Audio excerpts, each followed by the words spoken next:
কোনো দল কিন্তু বড় জায়গা পায়নি। আজকাল ম্যাচ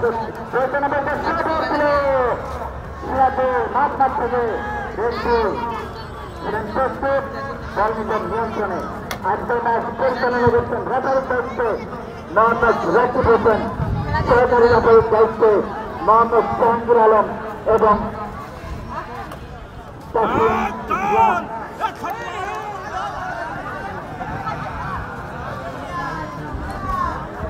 এছাড়া আজকের খেলার সর্বোচ্চ এই মুহূর্তে খেলার ফলাফল লামলামিয়া 0 এপারে 0। এপারে চারটি মানুষ ছেড়ে গেল।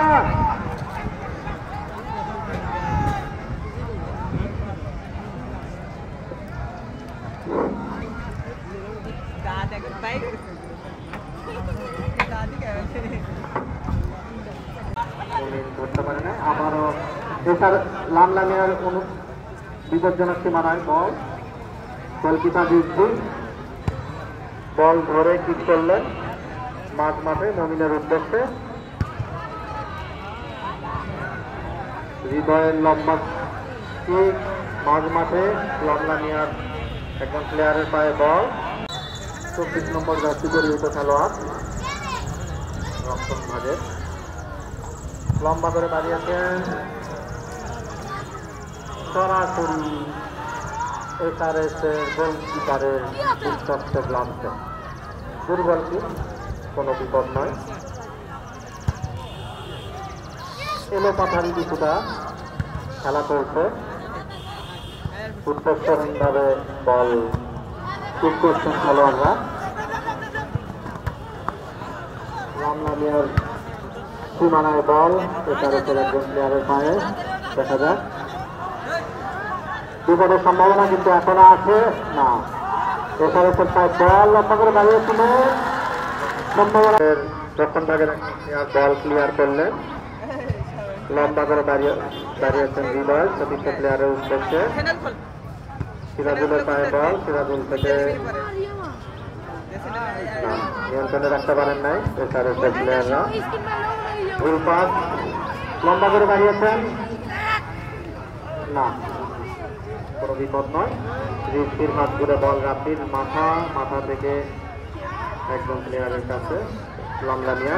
আবারও রাফির কাছে বল, এসআরএসের পায়ে বল লম্বা করে দাঁড়িয়েছিলেন সেখান থেকে লামলামিয়া রাফির পায়ে বল লম্বা করে দাঁড়িয়েছিলেন চতুর্থ কোনো খেলোয়াড় না থাকায়।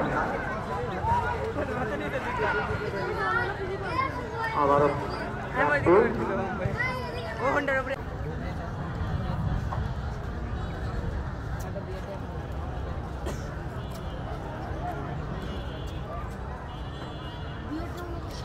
কিন্তু লম্বা করে থ্রো, সেখানে হেড দিয়ে ক্লিয়ার করা হয়েছে।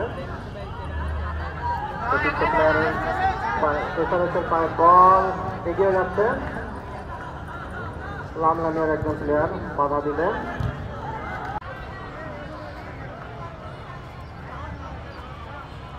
লম্বা করে হেড, মমিনের হেড কিন্তু না, এখনো বিপদের সম্ভাবনা আছে। ক্লিয়ার করলো এসআরএসের রক্ষণ ভাগের একজন প্লেয়ার। লামলামিয়ার পায়ে বল লম্বা করে দাঁড়িয়েছেন চতুর্থ প্লেয়ারের উদ্দেশ্যে। ভুল পাস, এসআরএস এর পায়ে বল দুর্জয় বল সুন্দরভাবে কাটিয়ে নিয়ে আসছিলেন কিন্তু না, কিন্তু সেখানে তার কাছ থেকে বল নিয়ে নিয়েছে। আবারও